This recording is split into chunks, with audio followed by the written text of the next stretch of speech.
Hey, this is Denise, and today we're going to start you on your time management journey.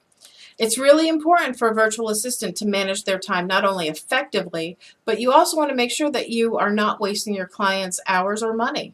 That's just not good. It's not good for business. It's not good for your reputation. If you've never really sat down and thought about time management, and then you go on to Google or to Amazon and start searching for something to read about it, you're going to probably come into a little bit of a shock factor when you see how many different types of philosophies there are when it comes to time management. Here's the thing. Will it work for you? Maybe, maybe not. You need to develop a time management system that works for you, for your work style, for your practice. For example, one of the more common, well-known time management systems is David Allen's Getting Things Done, or GTD for short. While many of the elements work for me, many do not. So I have taken parts of the GTD system and added it into my time management system that I use here. But not all of it, only a few bits of it. The Pomodoro technique, managing 80-20. I've taken some elements of that and added it to it. I've taken some of my crazy clients, the ways that they do business, and I've injected that into my time management system. So ultimately, you have to make it your own. If it's not comfortable after 2 weeks, when you should be really striving to make it your habit, then you have to analyze and see which parts aren't working for you. And you need to change it, and you need to adapt it for you and your practice. The other thing I'm going to recommend is that in order to start your time management, you need to know how you're spending your time. Okay, so that's kind of the pain part. This is when you have to track all of the things that you do that are work related from the time that you get up until the time you go to bed. Now for me, it's pretty easy. I generally read feeds prior to going into the office while I'm sitting there having something to eat for breakfast.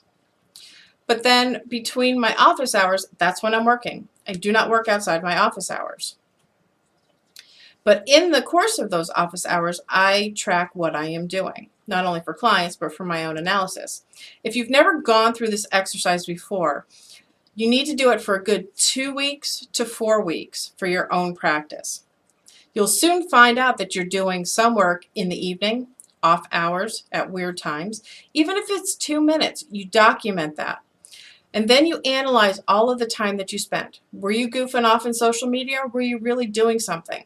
Were you building your brand in social media or just socializing? Track all of your time and then sit down at the end of every week and start to analyze it. If you see some commonalities where time is just slipping away from you, started at 2 o'clock on social media and then, oh my God, it's 5 o'clock, then you need to realize that you can't be in social media in the afternoon. You need to do more productive work, stuff that's going to earn you money during those hours. So start tracking your time. Well, how do you do that? There's one of my favorite free tools out there is Toggl, Toggl, Toggl.com. They make a very simple and easy to use desktop and phone widget that you can track your time. Set yourself up as a project, and you have the option of putting notes in to tell Toggl what you were working on. And you can literally hit pause and play, pause and play, pause and play as you're doing certain elements.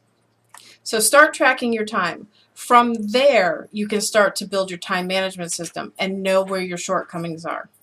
It's all about improvement and being more effective. Until tomorrow.